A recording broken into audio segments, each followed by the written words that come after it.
So there are two words in the trigeminal neuralgia community that give a lot of hope to half of them.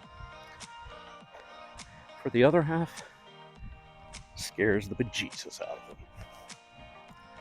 Today,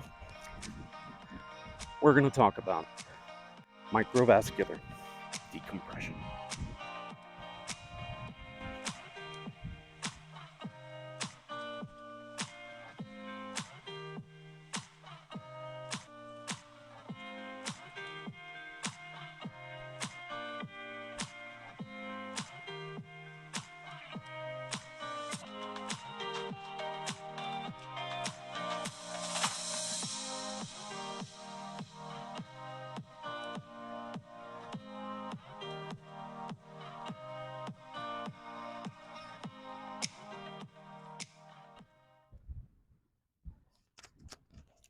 Hello there. Brainger Ron here, your personal tour guide as we head down that path of life called trigeminal neuralgia. For the next few videos that I'm going to be posting, these are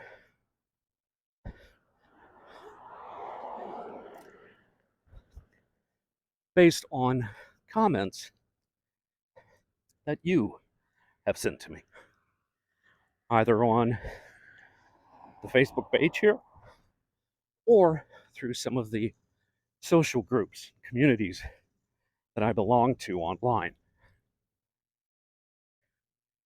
But yeah, the words microvascular decompression does terrify some folks, where on the other hand, people just dream, cross their fingers for. For those unfamiliar with microvascular decompression, it is a surgical procedure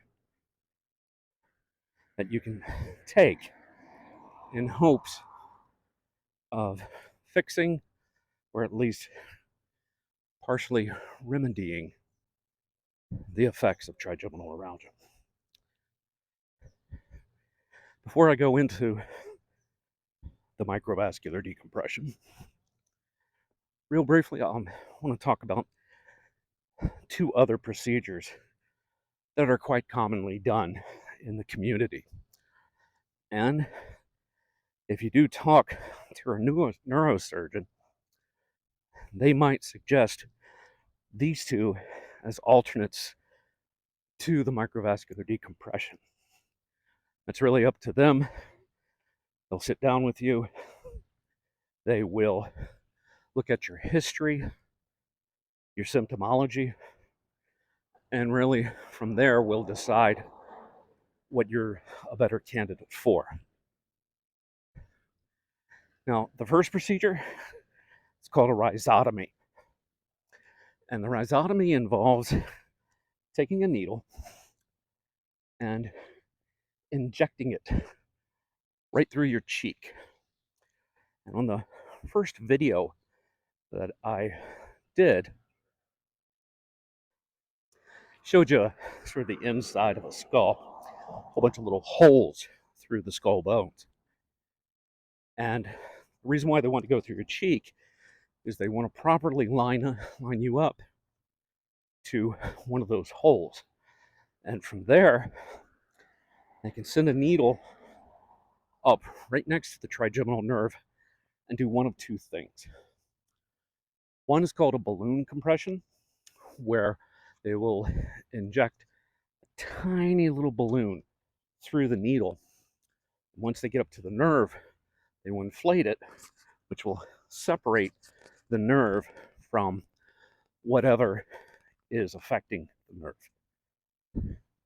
Another rhizotomy is one where they will inject glycerol around the nerve.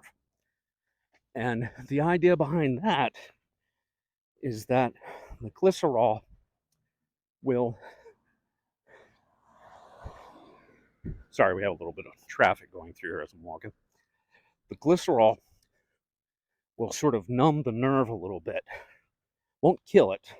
It'll numb it a little bit. Still will be functional for you, the sensations you feel. But hopefully it'll be sort of like a Band-Aid around the nerve. Kind of helps get rid of the old cells that aren't working very well around the exposure or irritation. And then hopefully the glycerol, like I said, kind of create like a little Band-Aid around it in hopes that the myelin sheath will heal up. I've communicated with a lot of folks that have had rhizotomies, both the balloon and the injection, and it's hit or miss. For any of these surgeries, folks, I'm not going to lie to you. It's 50-50. Works or it doesn't work. But you know, for me, I would rather win only half the race than never get off the starting line. That's just me. Remember, I'm not a doctor. I can't tell you what to do with your health.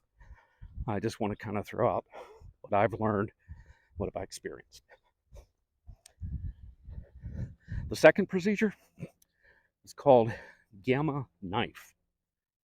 And it's actually kind of a cool thing. You're put into a machine very similar to a CAT scan or an MRI. And what they do is they will map out your brain. Oh, hang on. If you think you're off a little kilter, you weren't. It was me. Anyways, gamma knife. What they will do is they will send actually radiation right to the point where the injury is. No, somebody's having issues with their car. Where was it? Yeah. And what it will do is it will kind of like the rhizotomy, kind of kill off some of the bad cells while protecting the actual nerve. Again, I've heard sort of good and bad from it. It's up to you. So when I got checked out at Johns Hopkins University, all three were recommended to me or told me that I kind of had the option of one of the three. And Mrs. Brainger and I, we immediately said, let's go for the microvascular decompression. And what that entails in is that a small hole will be opened up behind your ear. They will go through that hole and they will physically remove or separate whatever is causing the injury to the actual nerve. Majority of these folks will also have a Teflon pillow kind of placed in between the two so that whatever is the cause will rest on that rather than the nerve. Now for me, it was actually a vein that had sort of wrapped itself around the nerve. That was Bobo. And there was really no way to separate it. So they basically cauterized it and yanked it out. In fact, the first thing out of my mouth after surgery, very groggy, they're waking me up. First thing out of my mouth was, did we get the little?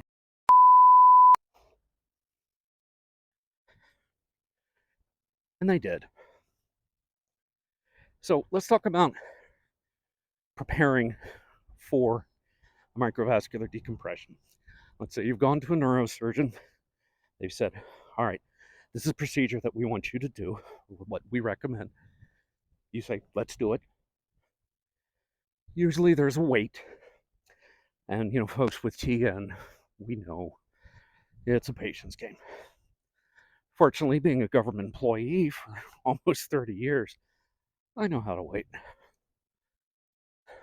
And talk about that in just a second. You will have an EKG done. Make certain that there was no issues with your heart. You will have a specialized MRI done, and that's called a Fiesta MRI. And in a lot of the communities that I am part of online, a lot of people want to know the difference between a Fiesta and a regular MRI. Here's my take on that. Regular MRI, it's looking at all the soft and squishy parts of your brain. A Fiesta primarily looks at the blood vessels. And from there, hopefully they can track where the offending agent is. And you might say, well, hang on, Brainger Ron, how come I'm not getting a Fiesta first? Well, doctors have to follow a certain protocol. And hopefully with the MRI, they can find the damage. But if they don't fret. I know one of the scariest things to hear when you talk to a neurologist after they've taken the MRI is, we didn't find anything. And I know how defeating that sounds. I know.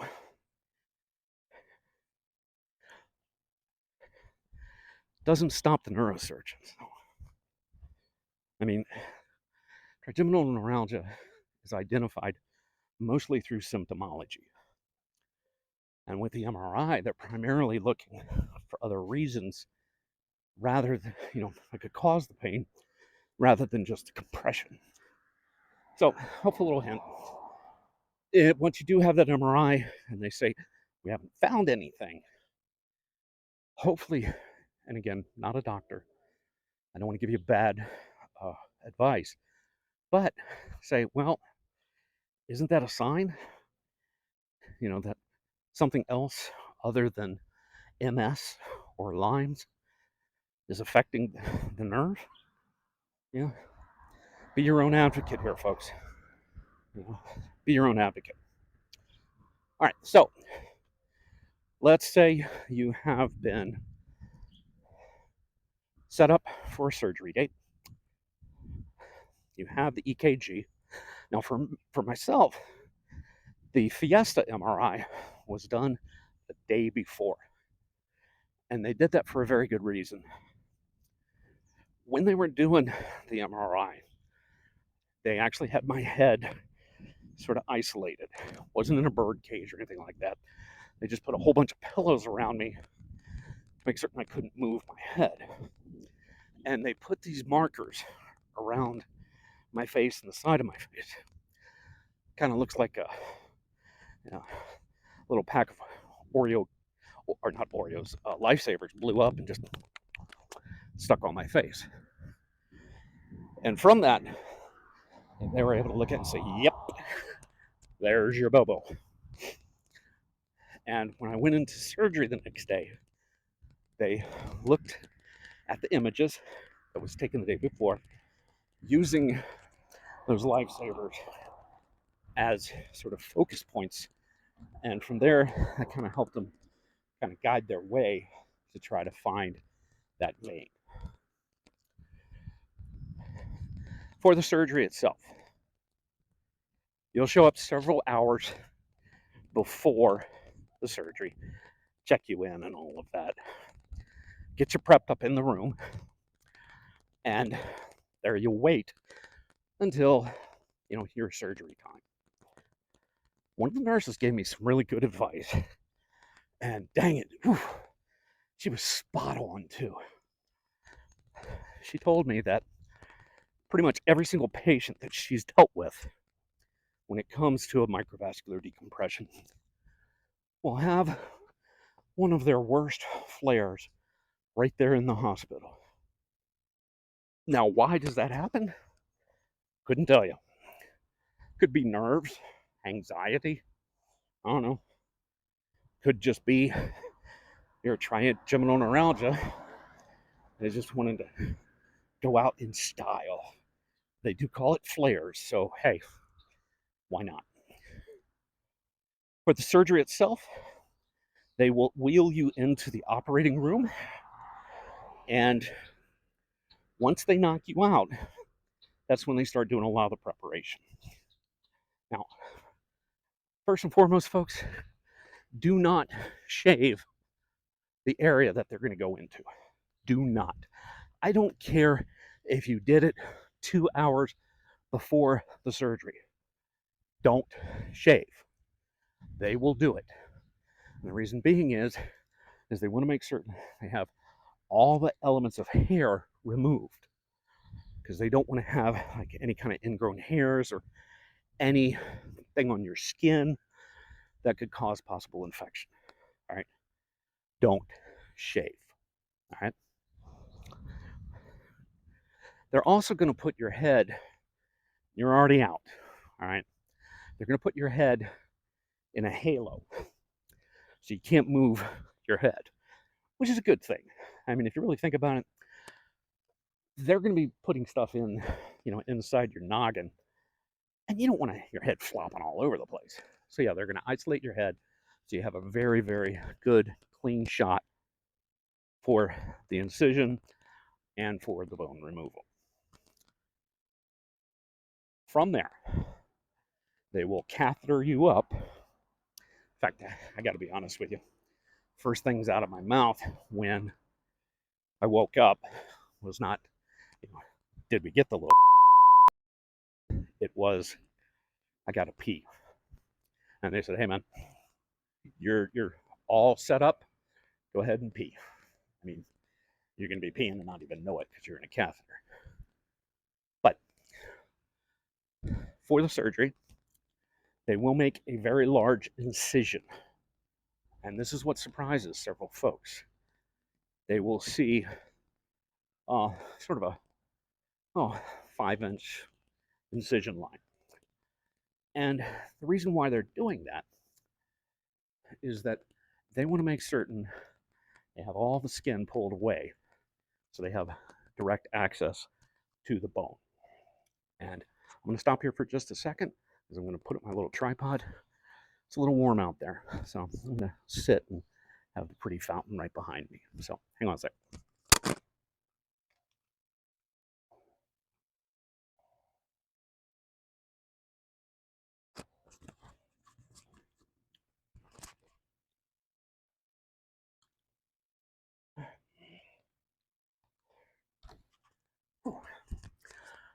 Okay. Okay.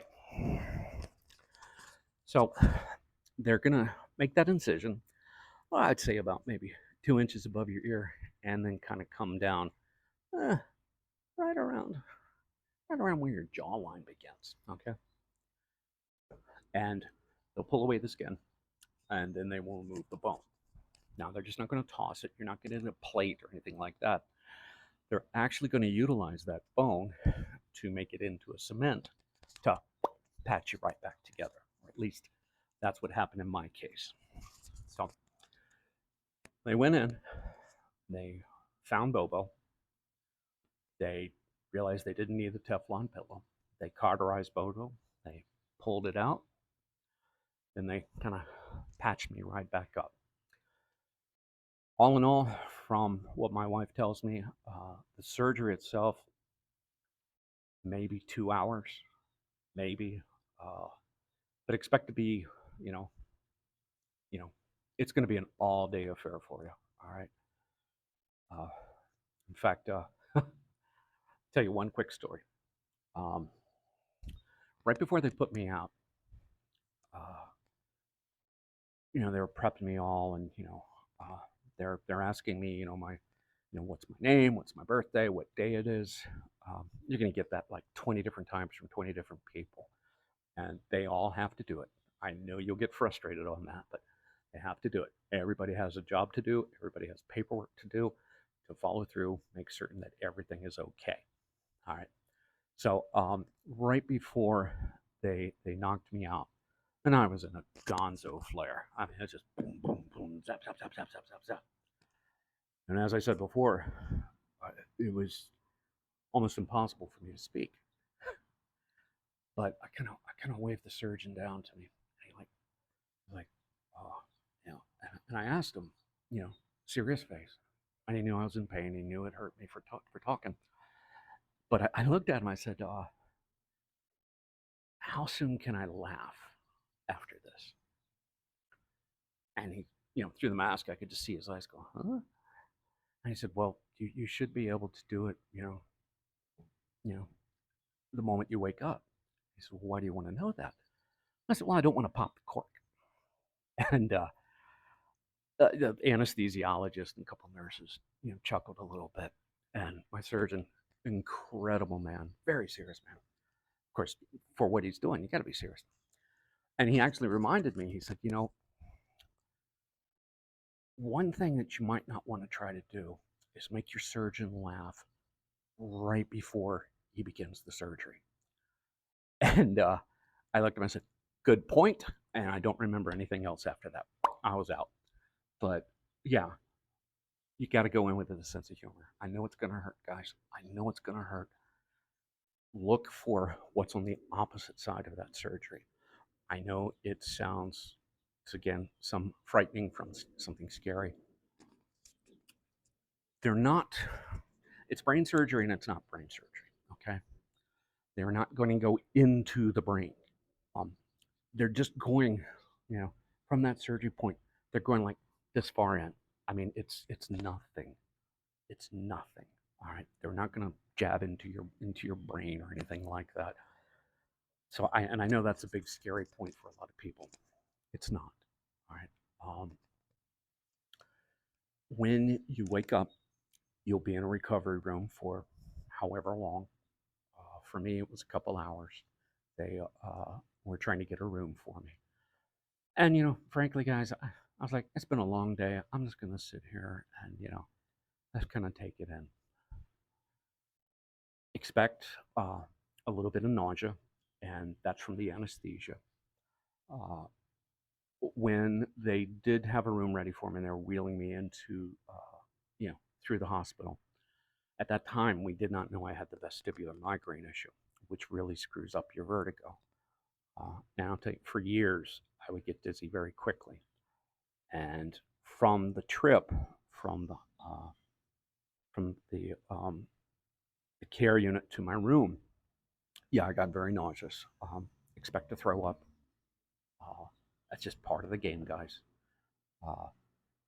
But what was really nice? Even though it's foggy up here and I'm throwing up and I got vertigo, I'm like, I don't feel it. But I can feel. And I mean, this is just right out of recovery, right after the surgery. And for the first time in a very long time, I shed a tear of joy. And it didn't hurt my face. I didn't get a zap. It was, yeah. My my trigeminal neuralgia is on the right hand side, and because of the halo that I was telling you about, your neck will get kind of stretched. Expect that to be sore. For me, for a while, about an hour or two, my right arm tingled. It's kind of numb. Hello. How old? She's 8 months. Oh my God. Such a pretty puppy. Thank you. Yeah, having a dog moment, guys. Gotta always have a dog moment. But yeah, that hurt. It did pass. I was in the hospital for a good 2.5 days, I think. Again, kind of foggy on that. For the loved ones, all right? For the loved ones. It's going to be a long few days for you. Long few days. Usually a hospital will have some sort, or adjacent to a hospital will have some sort of hotel for you. If, the medical center's far away from home, you're not going to get much sleep. Uh, Seeing your loved one there, head shaved, big scar, big incision. They will iodine all that area too, so you'll kind of look like a, partial Oompa Loompa for a while. Uh, your hair will be all sticky and things like that. But yeah, for the loved ones, rest. I know it's scary. Um, Rest. Try to do what you can. Um, for those of us with this issue,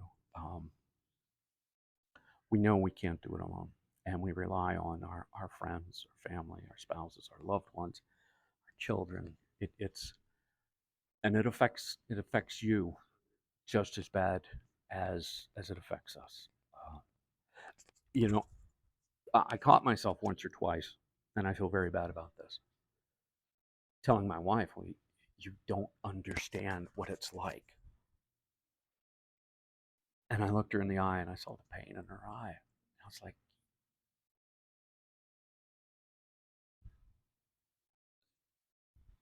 only people with trigeminal neuralgia understand the pain. But having a loved one have to be there all the time and face that pain, of their loved one, and try to do everything they can, but still see them in pain. Yeah. Those of you with trigeminal neuralgia, remember that.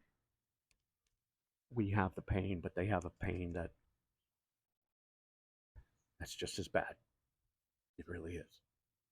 So, for all the loved ones, bless you for that. But yeah, you need to rest. Uh, for those who have the microvascular decompression, uh, you're not going to get much sleep in the hospital. That is not why a hospital is there to sleep. It's not. Um, they're making certain that you are healing up properly, that you're getting your meds, that your body is adjusting to that surgery uh, before they even consider letting you go. Um, for the catheter, try to drink as much as you can. If you want to get out of that hospital, drink as much as you can. They are looking for kidney output. All right. I mean, there's a lot of other stuff going on, but they want to make certain that everything's kind of working the same way, brain wise aside, the same way as when you came back. They want to make certain you leave just as good as when you came back in. If that makes any sense. So be patient with the nurses. All right. If you can't get to a doctor immediately, guys, it's a hospital. All right. So yeah, there are doctors running around, but not many know. Okay. So be patient. So I was finally able to be released after a couple days.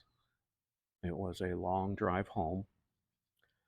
Uh, I mostly slept in my recliner chair for the first several days. And it's just uncomfortable, guys. At least it was for me. If uh, if you do go to bed, just make sure you have plenty of pillows propped up. You have your water nearby, your phone nearby. It's kind of like with the bedroom setup that I showed you before. Um, while you're in the hospital, though, try to bring as comfortable clothes. You're not there to win a fashion show. All right, sweatpants, button-up shirts, you know, whatever article of clothing, slippers. All right. I mean, they will give you brand new socks, hospital socks. Yeah, but I still have mine. Hey, socks are socks. Uh, but yeah, you're. It is a long recovery, and I don't want you guys making the same mistake I did. After about 5-6 weeks, I thought I was doing great. I was weaning off the meds. Sore, didn't really. I had no zaps. My my trigger spots seemed to have been gone, although this one came back. But the really nasty one was up here. and I could just get my hands near it, and it would cause a flare. And I know that sounds silly, but yeah, those of you know what I'm talking about. I will say this: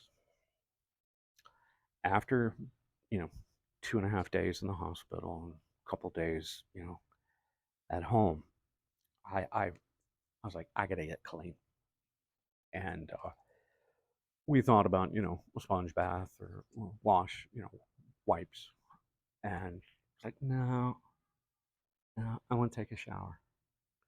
And of course, I had to set up, in the previous video, I talked about, setting up your bathroom, getting clean, avoiding, water jets on your face and all that.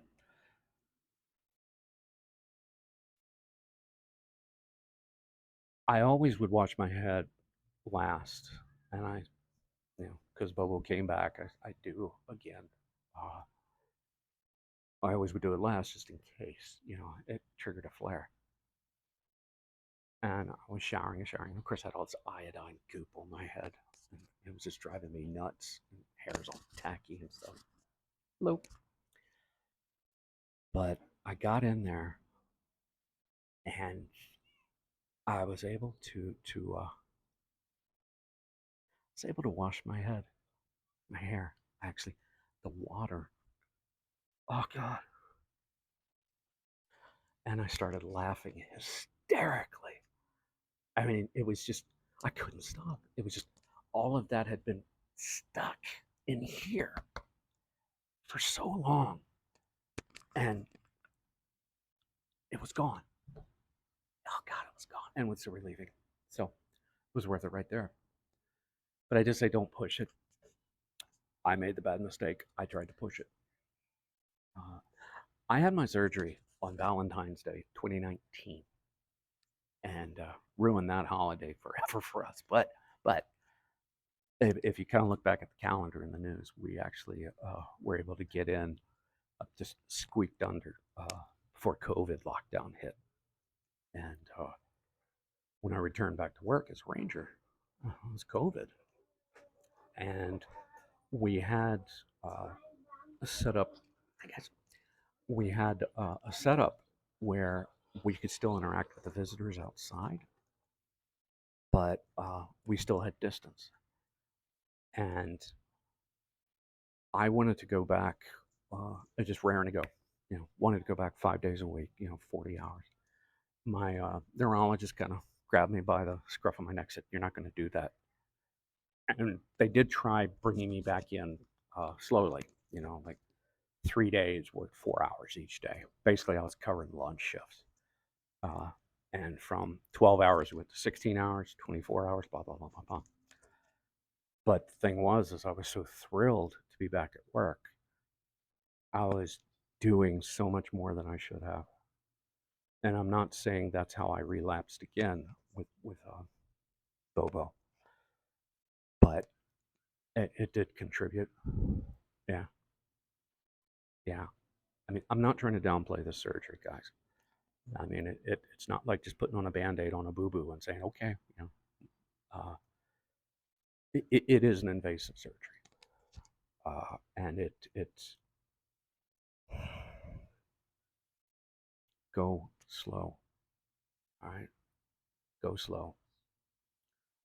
Forever how long that you had to deal with it. Don't try to get back into that race immediately.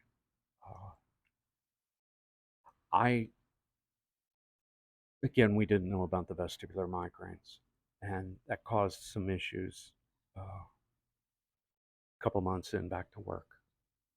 And I had a vestibular migraine at work. I dropped, and in fact, it was a vestibular migraine that triggered the first flare. I was at work. Thank God I was. I'll tell you that in one of the next two videos. I don't know which one I'm doing first, but yeah. Only a handful of people know this, but yeah, my first flare, I almost died. And no exaggeration, I almost died. And when I had another vestibular migraine and had a flare come back at work, I was like, oh crap. This is where some people are scared, really, about any procedure, whether it's the rhizotomy or the gamma knife or the microvascular decompression, whatever, is that there's always a chance it'll come back. Yeah. And I sat down with my wife and my friends and my loved ones, you know, and we talked about it. And I'm not where I want to be. I lost an incredible career. I did a lot of incredible things. And I miss it. Oh, God, I miss it. However, I am better now than when I was before the surgery. Like I said, I ran half the race, but I got off the starting line. I still have my issues. But, hey, look at this. Look. Trigger spot, at least that one's gone. Uh, I'm under some incredible management.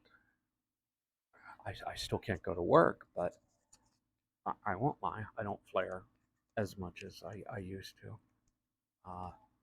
I still have to, maybe take a lie down about once a day. But I'm talking. These are all things I couldn't do before. And there are, for me, it's a mentality. I don't consider the surgery a failure. Otherwise, I wouldn't be able to do this. It helped me prioritize things in my life. I miss my job. And for a very, very long time, that's all I thought about was my job. I was good at my job. I loved being a park ranger. Yeah. But as much as I loved my job, I love being a husband more, a brother, an uncle, a confidant, a friend. That is so much more important to me. And I wanted to do this surgery, or I wanted to do this video right out of the gate when I started the channel. As soon as I took care of some of the, okay, let's get you comfortable at home. Let's get you through the day. And I wanted to do this soon, not just because people requested it, but thank you for interacting with me. I know I'm making some difference. But yeah, TN, like I said the last video, it's a part of us, but it doesn't define us, and I refuse to give in. So yeah. Now there are times where some folks go back in for a second decompression surgery, and it's even a third. I have a very, very good friend on one of the online groups. She actually had her decompression the day before mine. So we're kind of like scar buddies. But yeah, she's had it a little tough, but she's out on the West Coast. I'm on the East Coast. I said, well, lean towards the Mississippi River and we'll hold each other up. It's a good family what we have online. And I do recommend, not just for those with TN, but the family, the friends, the loved ones, join these groups too. So anyways, yeah, hopefully this has helped you out a little bit. If I prove to be a candidate for another decompression surgery, I'd be there in a heartbeat. Yeah, I have no regrets over what I did, with that surgery. It is what's got me here today to be able to talk to you about this. So, anyways, I know this is a very, very long episode. It's about 40 minutes, and I'm rambling. That is a good sign for me to stop, because Because when I start rambling, that means time for me to take another lay down. So stay healthy, my friends. Laugh when you can. Smile even more. I love you all. Except you, Bobo. Screw you, Bobo. Screw you.